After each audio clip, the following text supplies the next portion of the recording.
On a dry Tuesday in March 2019, Emmett Hutchins handed over a certified check for $5,000 and signed his name to a piece of land that nobody in Garfield County, Oklahoma, wanted. The Creswell brothers, Harlan and Boyd, shook his hand and walked away without looking back.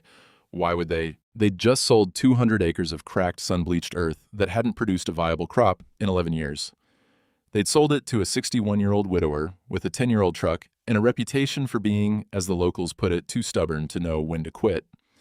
The neighbors talked.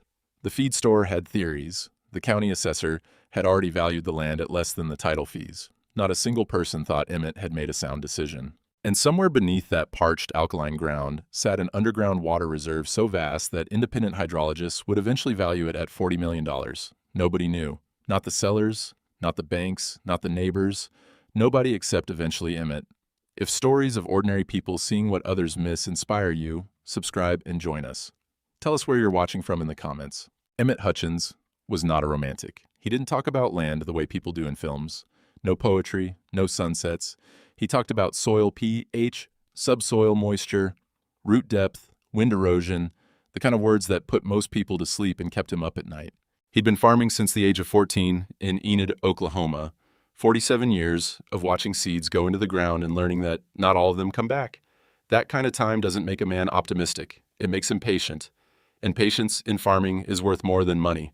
He stood 5'10", walked his fields before sunrise every single morning, kept a journal that looked nothing like a diary, and everything like a field hydrology report, rainfall, measurements, moisture readings, notes on where puddles formed, how long they lasted, and where the ground swallowed them first. He wasn't perfect. He could be difficult. He argued with county extension agents when he thought they were wrong. He distrusted government programs on principle. He didn't always ask for help when he needed it. His daughter once said he was the most independent person on earth, and she didn't always mean it kindly. But Emmett understood land the way some people understand music. Not through theory, not through textbooks, through decades of kneeling in the dirt and listening to what it was trying to say. Most people never learned to hear it. Emmett never learned how to stop. 3 years before he signed that check, Emmett Hutchins had lost nearly everything he'd spent 3 decades building. And he lost it the way most farmers do, quietly, with nobody watching. His brother Roy, who had co-run the farm beside him for 20 years, died in the summer of 2016. Heart attack. The kind that doesn't come without warning, the kind a proud man ignores until his body stops asking permission. Roy left behind a 400-acre wheat operation, a loyal border collie named Pepper, and a stack of unpaid operating debts that Emmett hadn't fully known about. Roy never mentioned them, never asked for help. He'd rather die proud than live embarrassed. And that's exactly what he did. By 2018, the bank had taken 360 acres. Just like that, 30 years of work, 3 generations of history, swallowed by a balance sheet. Emmett kept the 40-acre homestead parcel. And something else, nobody expected a refusal to quit that bordered on irrational. Roy's family had worked Garfield County soil for 3 generations. Emmett had married into that legacy. He would not let it die in a banker's office. But 40 acres couldn't sustain an operation. He needed more land. Affordable land. Land nobody else wanted. That's exactly how the Creswell brothers found him. The Creswell brothers were not villains. That's important to understand. They were simply men who had turned land into a spreadsheet so efficiently that they'd forgotten land could be anything else. Harlan and Boyd inherited 1,800 acres from their father in the mid-1990s. Good land, productive land, and they spent the next 20 years doing what spreadsheet men do systematically, selling off every parcel that didn't perform, yield per acre, assessed value, drainage grades, numbers in, numbers out. They were never wrong, or so they believed. The 200-acre parcel on the eastern edge of their holdings had produced nothing for 11 years. The soil tested dangerously high in sodium carbonate. A previous tenant had abandoned it after 3 consecutive seasons of total crop failure. The irrigation infrastructure had collapsed into the ground.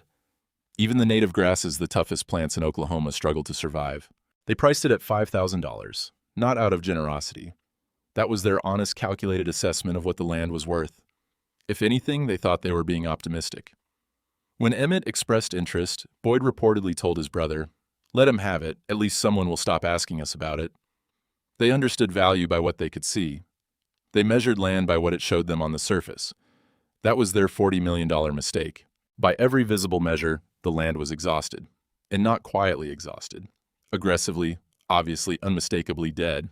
Decades of sodium accumulation had left what farmers call white alkali, Across the surface, a pale, crusty skin, so chemically imbalanced that rainfall didn't soak in. It beaded on top and ran off like water on glass. The ground didn't just fail to absorb moisture, it rejected it.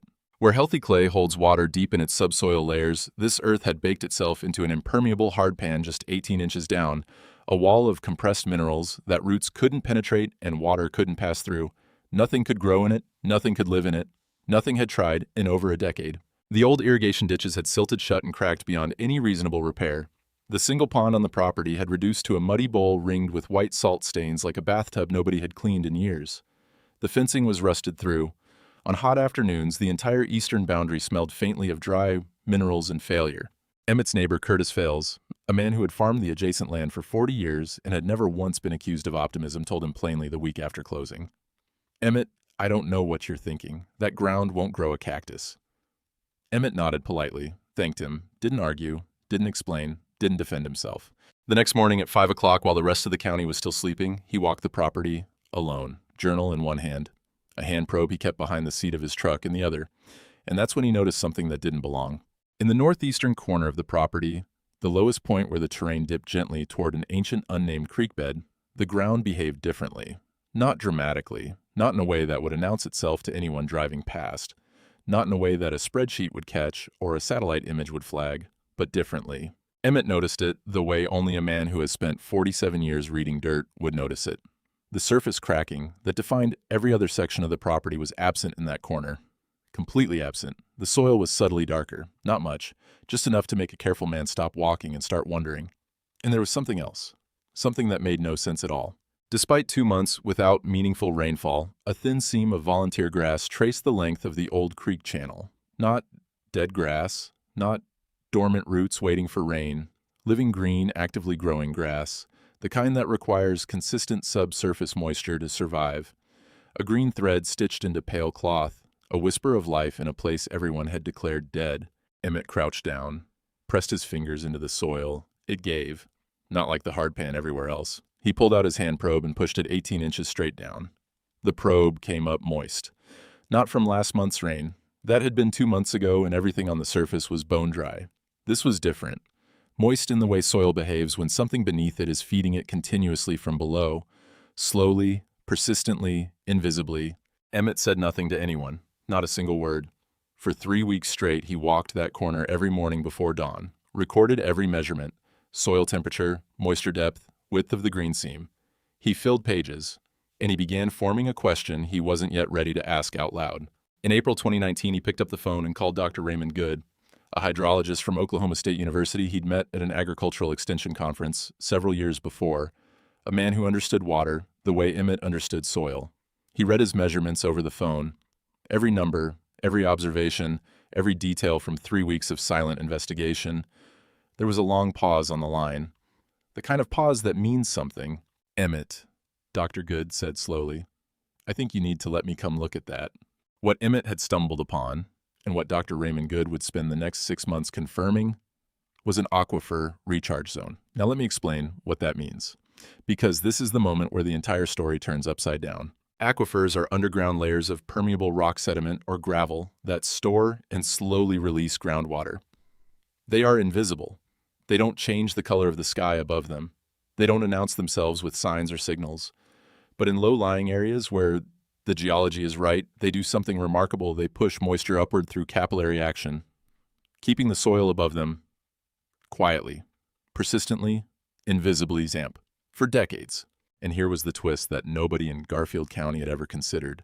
The alkaline chemistry at the surface, the white crust, the salt deposits, the cracked, lifeless ground that everyone pointed to as proof that the land was dead had actually been concealing the aquifer's presence the entire time.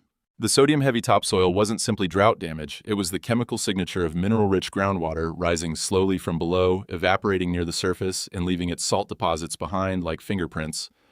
The white alkali that every farmer, every assessor, every extension agent, and every Cresswell brother had diagnosed as the problem was in fact evidence of the solution sitting directly underneath. The previous owners saw cracked saline ground and assumed the land was finished. They measured the surface, they tested the top layer, and they walked away. They never once thought to look beneath it. By early 2020, Dr. Good's findings had been confirmed by two independent geological survey firms. The aquifer beneath Emmett's 200 acres wasn't isolated.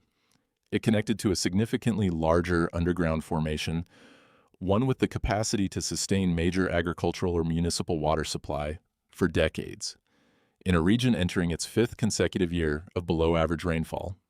What lay beneath Emmett's $5,000 investment wasn't simply water. It was leverage. It was security. It was survival. Professional valuation approximately $40 million in water rights. Sitting beneath land that everyone in the county had called worthless, word spread. It always does in a county that size, especially when the word is worth $40 million. Within 30 days, Emmett had received inquiries from 3 water development companies and 1 municipal utility authority. Strangers in clean trucks started appearing on the road near his property. People who had never spoken to him suddenly wanted to buy him coffee. But the most notable call didn't come from a water company. It came from a law firm, representing Harlan and Boyd Creswell, the brothers who had sold the land for $5,000 and walked away laughing, had suddenly developed an intense interest in the precise language of the 2019 sale agreement. Boyd suggested publicly that the aquifer likely extended beyond Emmett's property boundaries, implying shared claim. Harlan retained a geologist of his own. Within weeks, the county saw more surveyors walking fence lines than it had seen in the previous decade. The Creswells weren't giving up quietly. They had smelled the money they'd left on the table, and they wanted it back. They would use whatever legal angle, whatever geological argument, whatever pressure they could find to claw back a piece of what they'd thrown away. Emmett didn't panic. He didn't argue publicly. He didn't make threats. He picked up the phone and called Joanna Pruitt, a water rights specialist in Oklahoma City, and said 6 words, "I need you to read me a contract." Pruitt read it. Every line, every clause, every signature. The contract was clean, legal, final, thoroughly documented. Every mineral right, every water right, every inch of subsurface, signed, sealed, and recorded with the county clerk. In Oklahoma, landowners hold statutory rights to the groundwater beneath their property. The law was clear. The sale was complete. The Creswells had nothing, not a claim, not a case, not a single legal foothold. The men who measured everything by the surface had signed away everything underneath. Here is where most stories would speed up. A man sitting on $40 million in water rights, offers flooding in, companies competing, lawyers circling, the pressure to cash out fast and walk away rich. Emmett did the opposite. He slowed down. Perhaps that was the most telling thing about everything that followed. The most revealing window into the kind of man he was.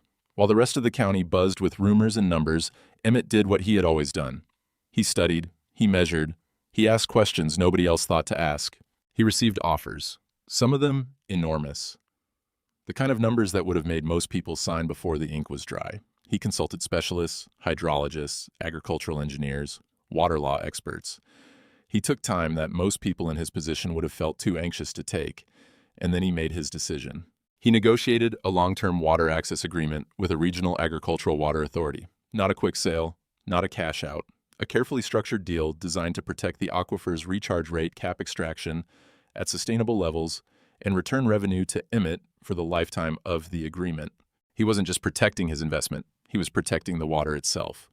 With the early proceeds, he began restoring the surface farmland, treating the alkaline soil with agricultural gypsum to correct sodium levels, rebuilding irrigation infrastructure in careful stages, planting drought-tolerant cover crops to stabilize the ground above the aquifer and protect its integrity for decades to come. By the fall of 2021, Green was returning to land that had not grown anything purposeful in over a decade, life coming back to ground that an entire county had declared dead. Curtis Fales came by one afternoon that fall, the same man who had stood at the fence line 2 years earlier and told Emmett the ground wouldn't grow a cactus. He parked his truck at the field edge and didn't get out for a long time, just sat there, looking at green rows stretching across land he had written off decades ago, cover crops holding soil that used to blow away in the wind, irrigation lines running where cracked ditches once lay dead. Finally, he walked over to where Emmett was working, stood beside him in the kind of silence that only neighbors of 40 years can share. Then he asked the only question that mattered. "How did you know?" Emmett considered it for a moment, not because the answer was complicated, because it was too simple for most people to believe. "I didn't," he said. "I just didn't decide it was worthless before I looked." There is a particular kind of arrogance that comes from knowing the price of everything. The Cresswell brothers weren't cruel men. They weren't dishonest. They were simply men who had trained themselves to measure land by what it produced on the surface and stopped asking what it might be holding underneath. They looked at cracked earth and saw a spreadsheet full of zeros. They never once knelt down and asked why the ground was cracked in the first place. Emmett had a different habit. He asked questions, he wrote things down, he stayed patient in front of problems that would have sent smarter, faster, richer men running in the opposite direction. The water was always there. It had been gathering beneath that cracked earth longer than anyone in Garfield County had been alive. It didn't need to be discovered to exist. It didn't need permission to be valuable. It simply needed someone willing to kneel in the dirt at 5 in the morning and notice that something wasn't adding up. Emmett Hutchins didn't set out to find $40 million. He set out to find something worth farming. And in doing so, he discovered that those two things had been the same thing all along. The ground doesn't lie. It never has. It only speaks to people who are patient enough to listen and stubborn enough to stay.